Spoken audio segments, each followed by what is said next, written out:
नमस्कार, स्वागत है आपका इंडिया न्यूज़ इन खबर में और मैं हूं मनोज कुमार। इस साल 14 फरवरी को पाकिस्तानी आतंकियों ने पुलवामा में हमला किया था, जिसमें 45 जवान शहीद हो गए थे और उसके बाद भारतीय सेना ने बालाकोट में एयर स्ट्राइक किया था और वहां पे बम बरसाया गया था और वहां पे जैश-ए-मोहम्मद के ठिकाने को नेस्तनाबूद कर दिया था भारतीय सेना ने।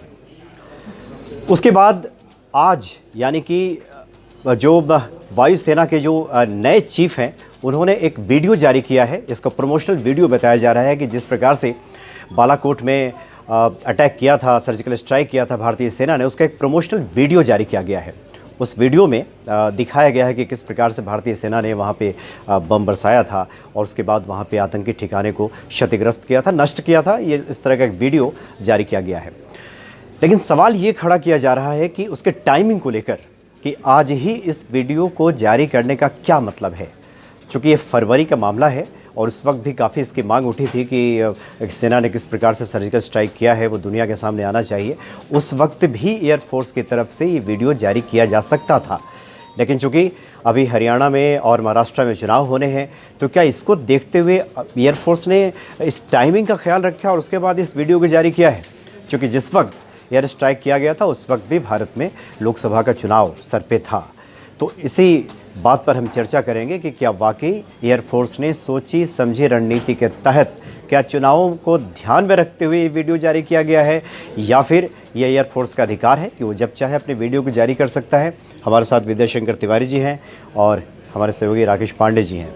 सबसे पहले विद्याशंकर तिवारी जी, आप ही बताएं कि एयरफोर्स ने वीडियो जारी किया है, एयरफोर्स को ये अधिकार है, उसने सर्जिकल स्ट्राइक किया, जब चाहे वीडियो जारी कर सकता है, चुनाव एक संयोग हो सकता है, क्या हम इसको माने या फिर कोई इसमें रणनीति है उसके तहत जारी किया गया है? देखिए, तय मानिए जब भी इस तरीके के वैसे तो कह सकते हैं कि एयरफोर्स डे है, इस वजह से प्रेस कॉन्फ्रेंस सालाना ट्रेडिशनली होती रही है, इसलिए हुई। लेकिन ये जो वीडियो है ये कोई मामूली वीडियो नहीं है। अच्छा। पूरी हमले के बाद जो सर्जिकल स्ट्राइक हुआ था वो, और जो पुलवामा घटना के बाद बालाकोट पे एयर स्ट्राइक हुआ था वो दोनों अपने आप में बड़ी घटनाएं हैं। इसके पहले, उरी के पहले कभी भी सरकार ने औपचारिक तौर पे नहीं माना था, बेशक किया हो चुपके चुपके, कि हाँ भारत ने कहीं पे सर्जिकल स्ट्राइक किया। ये मोदी सरकार में ही हुआ कि सर्जिकल स्ट्राइक करने के बाद ताल ठोक के कहा गया कि हाँ हमने सर्जिकल स्ट्राइक किया। उसके बाद उसका वीडियो चूंकि उसी समय सेना ने ही शूट किया था, जो भी इक्विपमेंट उनके पास था, तो उस सेना के पास ही था और किसी थर्ड आदमी के पास नहीं था। और वो उस समय भी उरी के बाद भी लीक हुआ और बालाकोट के बाद भी लीक हुआ। नहीं, तो बात तो ये भी आई थी, राजीव शुक्ला ने कहा था कि हमने भी किया था, मैं वही बात बोल रहा हूँ। लेकिन फिर सरकार का और प्रवक्ताओं का तो कहना था कि आपने अगर किया था तो बताया क्यों नहीं, कब किया आपने? ये सरकार की यही तो नीति है। पार्टियों की, अलग अलग पार्टियों की जब सरकारें आती है तो कुछ चीजों में उसकी अपनी अलग नीति होती है। ये यदि राइटिस्ट सरकार है और इसको ये लगता है कि नहीं, मुझे दुनिया को ताल ठोक के बताना चाहिए कि हाँ भारत इतना सक्षम है कि मैं ये कर सकता हूँ, तो हमने बताया। यही सरकार है जिसने इजराइल के साथ डंके की चोट पे दोस्ती की, 54 इस्लामिक कंट्रीज के को नाराज करके, खुश करके, जो भी आपका लीजिए, ठीक है। तो ये सरकार की अपनी नीति है। अब सवाल ये उठता है कि जिस समय सर्जिकल स्ट्राइक से चूंकि विपक्ष को सबक मिल चुका था, इसलिए एयर स्ट्राइक के बाद उस तरीके से तो डिमांड नहीं उठी, लेकिन फिर भी डिमांड उठी थी और ये कहा गया था कि आपने कितनों को मारा, इसका ब्यौरा दिया जाना चाहिए। क्योंकि आपको याद हो गया, एक कार्यक्रम में बताया दिया था एक नेता ने, बीजेपी के वरिष्ठ नेता ने, कि हमने 150 को मारा। तो उसके बाद से विपक्ष ने सवाल उठाने लगा। लेकिन इतना बड़ा देश भारत, कहीं ना कहीं तो चुनाव, इतने सारे राज्य होते ही रहेंगे। अब ये एयरफोर्स उसको गिनती करके, उसका कैलकुलेशन बिठाकर उसके बाद वो जारी करे, ये तो आपकी उसी बात पे आ रहा। उसके बाद वेस्टर्न मीडिया ने सवाल उठाया। उसके बाद महीनों बाद, एक महीने बाद पाकिस्तान जो है, जो भी मीडिया थी, वर्ल्ड की मीडिया, उसको लेकर के उस जगह पे गया था। शायद ये उस समय यदि जारी हुआ होता, यदि हमें जारी करना ही था, तो उस समय ज़्यादा अच्छा मैसेज आता कि देखो हमने इतने को मारा। अब होता क्या है कि डिफेंस में जो कुछ भी आप इस तरीके के स्ट्रेटजिक डिसीजन लेते हैं कि हम इसको औपचारिक रूप से जारी करने जा रहे हैं, तो मान के चलिए कि आप टॉप लीडरशिप से पूछते हो, क्योंकि ये सेंसिटिव इशू है, जारी करना है नहीं करना है। तो ये जो कुछ भी डिसीजन हुआ, बेशक सालाना प्रेस कॉन्फ्रेंस में हुआ, वो टॉप लीडरशिप को कॉन्फिडेंस में लेके उनको बता के उनसे पूछ करके ही हुआ है। और इसके पीछे देखिए, हाँ, ये नहीं कह सकते कि कोई एक मोटो होता है। जब भी कोई आप बड़ा डिसीजन लेते हैं ना, उसके पीछे बहुत सारे फैक्टर काम कर रहे होते हैं। अब आप कहें कि 8 अक्टूबर को एयरफोर्स डे है और 21 अक्टूबर को चुनाव है, दोनों में तालमेल नहीं, तालमेल है, क्योंकि एक डिसीजन के पीछे बहुत सारे जो है तर्क होते हैं, तालमेल है, ढेरों कारण होते हैं। बिल्कुल। राकेश पांडे जी, जो सवाल खड़ा किया जा रहा है, आपको याद होगा कि जिस वक्त स्ट्राइक हुआ था, सर्जिकल स्ट्राइक, उस वक्त विपक्षी पार्टियों ने कहा था कि मोदी सरकार ने इसका माइलेज ले लिया, लाभ मिल गया, जिसकी वजह से वो चुनाव में जीत गई, ये भी कहा गया था उस वक्त। और फिर चूंकि सवाल खड़ा किया जा रहा है उस वीडियो को लेकर के कि अभी चुनाव होने हैं, वहाँ पे महत्वपूर्ण राज्य हैं अभी हरियाणा और महाराष्ट्र, तो ऐसे में तो माना ही जा सकता है, जैसे कि ये बता रहे हैं कि देखिए, दो चीजें ये फैक्टर काम कर रहा है। अगर कांग्रेस के कुछ नेता सवाल खड़ा करते हैं, दो पहलू है। आप राजनीतिक पहलू को अगर देखें तो क्या 71 की जंग के बाद इंदिरा गांधी ने कुछ राज्यों में पहले चुनाव नहीं कराए थे? ये छोड़ दीजिए, पॉलिटिकल माइलेज लेने की बात मैं नहीं करूंगा। पहली बार हम लोग, चूंकि विद्या सर से बहुत बातचीत होती रहती है, तो पहली बार ऐसा है कि कुछ चीजों पर मैं थोड़ा सा ज्यादा असहमत हूँ। एक बात का सवाल का जवाब दीजिए कि क्या महाराष्ट्र और हरियाणा में विधानसभा चुनाव हो रहे हैं समय से पहले हो रहे हैं? दोनों राज्यों में विधानसभा ने अपना कार्यकाल पूरा किया हो रहे हैं। उसके हिसाब से जो चुनाव की तारीख होनी चाहिए, चुनाव आयोग ने एक तारीख तय की। क्या ऐसा पहली बार हो रहा है कि 8 अक्टूबर को पहली बार एयरफोर्स अपना डे मनाने जा रहा है? नहीं हो रहा है ना। 8 अक्टूबर को ही हमारे बार अपना वायुसेना दिवस मनाते हैं। तो ये तो तय था ना कि 8 अक्टूबर को वायुसेना दिवस होना है। ये तो तय था कि महाराष्ट्र और हरियाणा में विधानसभा चुनाव होने हैं। 10-15 दिन आप ऊपर नीचे कर सकते हैं साहब, लेकिन आप इतना लंबा गैप नहीं कर सकते हैं। सारी चीजों का कैलकुलेशन आप अपने हिसाब से रखें, क्योंकि फिर आपको उन दोनों राज्यों में राष्ट्रपति चुनाव और 10 तरीके की बातें और होती हैं, फिर उस पर एक अलग बवाल खड़ा होता। पहली चीज ये है। दूसरा एक सवाल जो उठता है कि जो सर भी बात बोल रहे थे कि वेस्टर्न मीडिया ने और कुछ लोगों ने सवाल, सर्जिकल स्ट्राइक जितने ही सवाल खड़े किए गए, सिद्धू कहते हैं पेड़ मरे, आतंकी पेड़ गिरे कि आतंकी मरे, ये सवाल नहीं था, बहुत बड़ा सवाल था। अलग अलग राज्यों में 2-3 जगहों से उन्होंने किया। कुछ दिनों पहले शरद पवार जो कि रक्षा मंत्री रह चुके हैं, उन्होंने कह दिया कि साहब जांच कराइए, मरे कि नहीं मरे। एक तो सवाल उठता है कि एयरफोर्स जाएगी अपना प्लेन, हमेशा देखिए कोई एक टारगेट दिया जाता है तो एयरफोर्स के जवानों का काम सिर्फ ये कि वहां पर गए, टारगेट को हिट किया, वापस चले। मैं अपनी बात पूरी कर लूं, मैं अपनी बात पूरी कर लूं। दूसरी चीज ये है कि एयरफोर्स आज ही क्यों ये वीडियो जारी किया गया? देखिए, हमेशा जिस दिन वायुसेना दिवस होती है उसके कुछ दिन पहले, 2-3 दिन या 1 दिन पहले, इसको लेकर मैं बहुत ज्यादा स्पष्ट नहीं हूँ, लेकिन इतने ही का गैप होता है। उसके पहले एक एनुअल प्रेस कॉन्फ्रेंस होती है जिसमें एयरफोर्स चीफ आते हैं और साल भर का अपना ब्यौरा रखते हैं कि साहब हमारी स्ट्रेटजी क्या रही, क्या रहा, आगे हम क्या करने वाले हैं, हम क्या हथियारों की खरीद होने वाली है, इन सब बातों की बातचीत करते हैं। आज भी भदौरिया साहब ने यही कहा कि हमने जो साल भर में किया, आप शब्दों पर ध्यान दीजिए, साल भर में जो किया उसमें एक बड़ा स्टेप था स्ट्राइक करना। इसके साथ उन्होंने ये भी कहा कि हमें S-400 का इंतजार है, हमें राफेल का इंतजार है, सारी बातों को उन्होंने कहा है। तो आज क्यों जारी किया?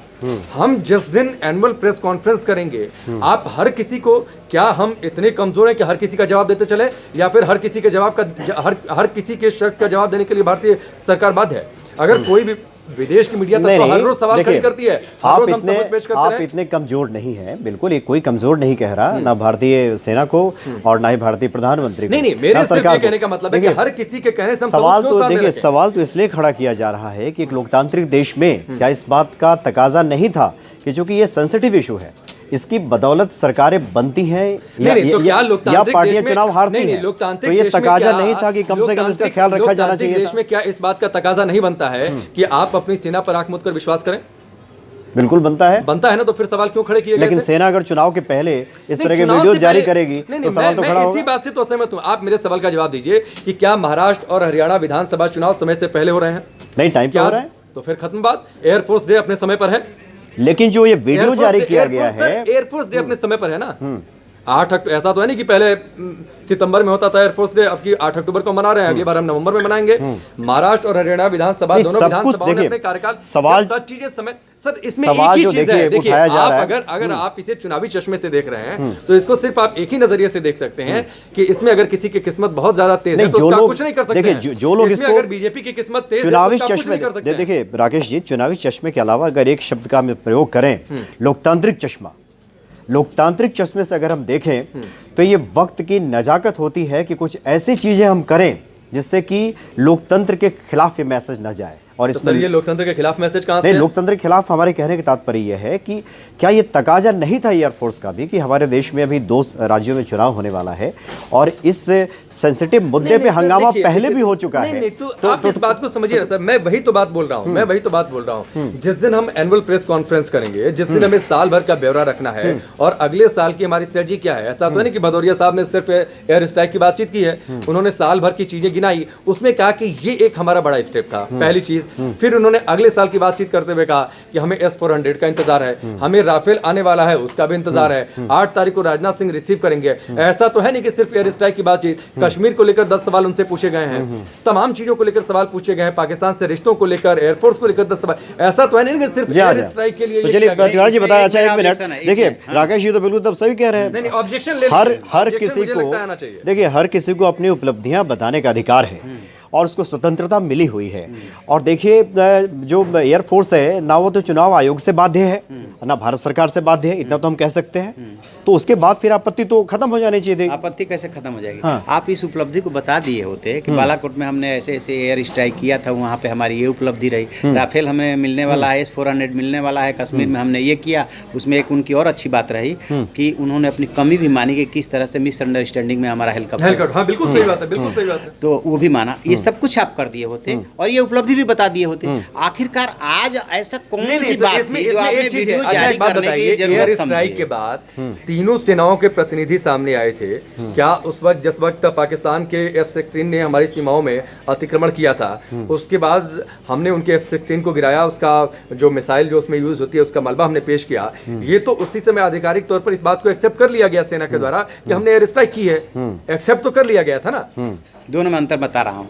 वो ये घटना जो बताई जा रही है 26 की बताई जा रही है, वो जो घटना जो उसका प्रूफ दिया था इमरान का, वो दिया था 27 का। नहीं, मैं ये कह रहा हूँ एयर स्ट्राइक तो सेना के द्वारा, वायुसेना के द्वारा तो पहले ही मान लिया गया। एयर स्ट्राइक 26 को हुई है, पाकिस्तान ने जवाबी कार्रवाई 27 फरवरी को की है। भारत ने अपने MiG-21 से उनके F-16 को मारा था 27 को। उसमें पाकिस्तान मानने को इस बात को तैयार नहीं था, अमेरिका मानने को तैयार नहीं था कि हमारा F-16 मार गिराया गया है। लिहाजा तीनों सेनाओं ने ये प्रूफ दिया था कि देखिए F-16 में जो ये फिट होता है वो इमरान का ये टुकड़ा है, वो साबित करने की कोशिश की गई थी। उसको 26 वाली घटना से मत जोड़िए। अभी इन्होंने दोनों घटना कनेक्टेड है। मैं 26 की घटना से नहीं जोड़ रहा हूं सर। मेरे कहने का ये मतलब है कि साल भर में ऐसा कई बार हुआ, मुझे थोड़ा सा एग्जैक्टली डाटा इसका देखना पड़ेगा कि साल भर में तो ऐसा हुआ है एयरफोर्स द्वारा। मैं सिर्फ उसी घटना, उसके बाद भी एक्सेप्ट किया गया कि हमने एयर स्ट्राइक की है, एक्सेप्ट किया गया। मैं यही बात आपसे कह रहा हूं कि आप चाहते तो इस बात को बता सकते थे। देखिए राकेश जी, लेकिन आपने वीडियो जारी किया, वहां पे जो है स्ट्रेटजी लगती है।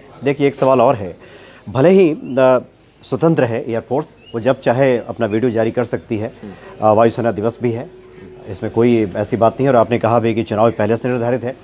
लेकिन एक हम देखिए, जो सर्जिकल स्ट्राइक हुआ वो जितना महत्वपूर्ण था ना भारत के लिहाज से, उतना ही भारत जैसे लोकतांत्रिक देश में चुनाव भी महत्वपूर्ण होता है। तो क्या कम से कम एयरफोर्स के अधिकारियों को, एयर के जो चीफ हैं, उनको इस बात का ध्यान नहीं रखना चाहिए था कि चलो 21 तारीख को तो वोटिंग हो जाएगी, कुछ दिन लोकतंत्र का लिहाज करके ही कि लोकतंत्र पे सवाल खड़ा ना हो और विपक्षी पार्टियों को मौका ना मिले कि सरकार फिर माइलेज दे रही है। नहीं, अगर विपक्षी पार्टियों को मौका मिलता है और अगर विपक्षी पार्टियों को लगता है कि इस वजह से नहीं होना चाहिए, तो मैं थोड़ा सा इस मामले में एक्सट्रीमिस्ट हूँ। मुझे लगता है कि फिर तो जानबूझकर करना चाहिए। इसलिए करना चाहिए, आप विपक्ष को इस बात की स्वतंत्रता दे देते हैं कि आपकी सेना की शक्ति पर सवाल खड़ा कर दें। आप विपक्ष को इस बात की स्वतंत्रता दे देते हैं कि वो एयर स्ट्राइक पर सवाल खड़े। आप विपक्ष को इस बात की स्वतंत्रता दे देंगे कि वो इस बात पर सवाल खड़े करेंगे कि आतंकी मरे के पेड़ गिरे, और फिर उसको कॉन्फ्रंट करने का भी हमारे पास विकल्प ना रहे। ये तो विपक्ष की अपरिपक्वता मानी गई। नहीं तो ठीक है ना कि सर, निशाना किसी और पे साधना था और निशाना कहीं और चला गया। निशाना सरकार मिलना चाहिए ना फिर।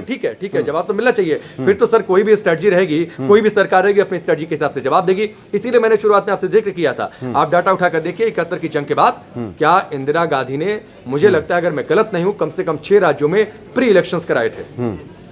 क्या तब बड़े बार का बेनिफिट लेने की कोशिश नहीं की गई थी, तो ये छोड़ दीजिए, ये नहीं, तो इस बहस देखिए, में पढ़ना ठीक नहीं है। तो मुझे लगता है कि इस तरह की इसको परिपाटी अगर बनेगी, एक स्वस्थ लोकतंत्र में, एक स्वस्थ लोकतंत्र में क्या इस बात से हमें क्या इस बात को इग्नोर नहीं करना चाहिए कि हम कब जारी करें, कब नहीं जारी करें, या फिर क्या है, क्यों हर चीज को चुनाव से जोड़कर देखना है सर? क्यों हर चीज को चुनाव से जोड़कर देखना है? चुनाव ही यहाँ का महत्वपूर्ण है, चुनाव ही सत्य है, चुनाव ही लोकतंत्र, लोकतांत्रिक व्यवस्था में चुनाव ही सबसे बड़ा सत्य है। रखिए, और अगर आप, मैं कह रहा हूं कि अगर आप कह रहे हैं, अच्छा एक परिस्थिति की थोड़ी सी तुलना कीजिए। मैं थोड़ा सा, मैंने बोला कि मैं इसमें एक्सट्रीमिस्ट हूं, मैं गलत भी हो सकता हूं और सही भी हो सकता हूं। आप दो विकल्प आपके सामने हैं, एक है जो सेना पर सवाल खड़े करते हैं, एक है गलत या सही, सेना पर सवाल नहीं खड़े करते हैं या फिर उसके साथ जाते हैं। तो दो बातें यहाँ पर, आप किसके साथ जाएंगे? पहली चीज ये है। दूसरी चीज ये है, अगर उन्हें इस बात का फायदा मिल जाता है सवाल उठाकर कि नहीं साहब एयर स्ट्राइक नहीं हुई, नहीं साहब वो तो पेड़ गिरा कर आए, वो इसी बात का तो फायदा लेना चाह रहे थे ना सर, तो आप उन्हें ये फायदा लेने की स्वतंत्रता दे सकते हैं और दूसरे को इस बात की फायदा लेने की स्वतंत्रता नहीं दे सकते हैं। हाँ साहब हमने किया था आतंकी मारे थे, लो देखो सब। देखिए राकेश जी, दोनों चीजें हैं ना सर, कुछ चीजें काफी भावनात्मक होती हैं। और एक सेना पे सवाल खड़ा करना जो शब्द है ना, बात बिल्कुल सवाल ही है सर। अगर बड़े नेता आकर ये कहें, मुझे बहुत दुख हुआ जिस दिन शरद पवार ने स्टेटमेंट दिया, मुझे बहुत दुख हुआ, क्योंकि वो इस देश के रक्षा मंत्री रह चुके हैं ना। रक्षा मंत्री है तो कम से कम उस पद की मर्यादा तो आपको रखनी चाहिए थी कि आप इस देश के पूर्व रक्षा मंत्री हैं। बिल्कुल, आप इस बात को समझिए कि आप जब सवाल खड़े करते हैं तो आप कहां सवाल खड़े कर रहे हैं? आप, मैं जिस बात का जिक्र करने जा रहा था, लेकिन शरद पवार जैसे लोगों को एक बार फिर बोलने का तो मौका मिल जाएगा इससे। नहीं, तो ठीक है, बोलने का मौका मिले, तो आप इस बात को समझिए कि उन्होंने क्यों बोला। अगर नवजोत सिंह सिद्धू ने बोला, अगर शरद पवार ने बोला, तो क्यों बोला? क्योंकि वो एक खास वर्ग को लुभाना चाहते थे। प्री पाकिस्तान स्टेटमेंट देकर या फिर आप अपने एस्टेब्लिशमेंट पर सवाल खड़ा नहीं, देखिए नहीं, मकसद वही था ना सर। राकेश जी, हमारा सवाल लगातार वही, देखिए हमारा सवाल लगातार वही है। आप इस बात से क्या इनकार करेंगे? देखिए एक लोकतांत्रिक देश में इनकार करेंगे, आप इस बात से इनकार करेंगे कि शरद पवार का ये स्टेटमेंट एक खास वर्ग को लुभाने के लिए था? वो गलत था, बिल्कुल गलत था। नहीं, एक खास वर्ग को लुभाने के लिए था। मैं शरद पवार के प्रवक्ता भी नहीं हूँ, उनका पक्ष लूंगा। वो उन्होंने देखिए, हम जो सवाल पूछना चाह रहे हैं आपसे ये, इनसे बहुत, मैं ऑफ द रिकॉर्ड जो है उनसे बहुत बातचीत होती है। राकेश जी, मेरे सवाल का आप जवाब दें। दरअसल देखिए, इस लोकतांत्रिक देश में सेना, एक नागरिक, सरकार, मंत्री, जनता, वो सब है, लेकिन ये नहीं भूलना चाहिए कि इसी लोकतांत्रिक देश की देन है ये सभी। इसलिए लोकतंत्र पे सवाल खड़ा हो, ये सबसे मुश्किल स्थिति होती है। तो देखिए, मैं ये कहना चाह रहा हूं आपसे कि अगर इस तरह की बातें होती हैं, मान लीजिए शरद पवार जैसे लोग या फिर पहले भी लोगों ने सेना पे सवाल खड़ा किया, तो इस तरह के मौके हम क्यों देते हैं? ऐसा कहां मौका दे दिया? फिर आपने एक बात जारी कर दिया कि मैं कह रहा हूं कि सबूत की बात ही नहीं आती अगर ये सवाल खड़ा नहीं किए होते तो। नहीं तब शरद पवार ने ये सबूत नहीं मांगा था। उन्होंने कहा था कि उन्होंने बहुत ही आपत्तिजनक बयान दिया। उन्होंने कहा कि पुलवामा तो कराया गया था। नहीं, और ये भी कहा कि रिश्ते की जांच हो। हाँ ठीक है, जांच हो, लेकिन किसी ने प्रमाण नहीं अभी मांगा था फिलहाल। मेरा सिर्फ टाइमिंग को लेकर सवाल है। दूसरा ये है कि यदि इसको नहीं भी जारी करते तो भी आप उपलब्धि के रूप में गिना सकते हैं। उपलब्धियां तो सब लोग जान ही चुके थे। तो सर वो बातें तो वो हर रैली में गिनाई जा रहा है।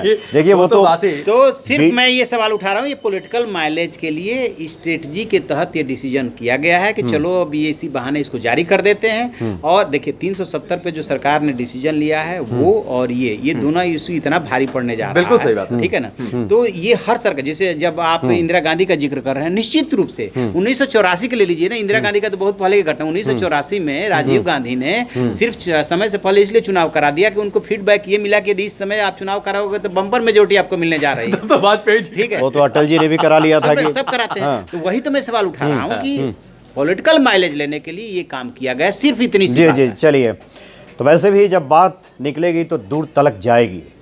तो बात तो निकली है आज, अब हो सकता है दूर तलक जाए और इस पे चर्चा भी होगी। हमारा सिर्फ कहने का यही मकसद है कि ना तो सेना के शौर्य पे कोई सवाल खड़ा कर रहा है, सिर्फ ये बात हो रही है कि लोकतांत्रिक देश में कम से कम इस भावना का ख्याल रखा जाए, इसकी संवेदनशीलता पर ध्यान रखा जाए कि किसी को कुछ ऐसा वैसा कहने का मौका ना मिले।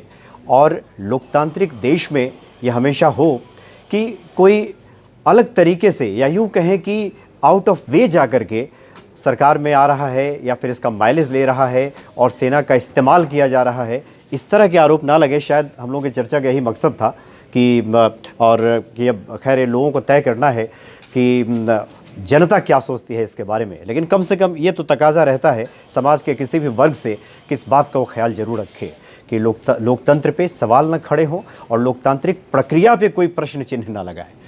चलिए, बहुत बहुत शुक्रिया आपका राकेश जी, और आपका भी नमस्कार।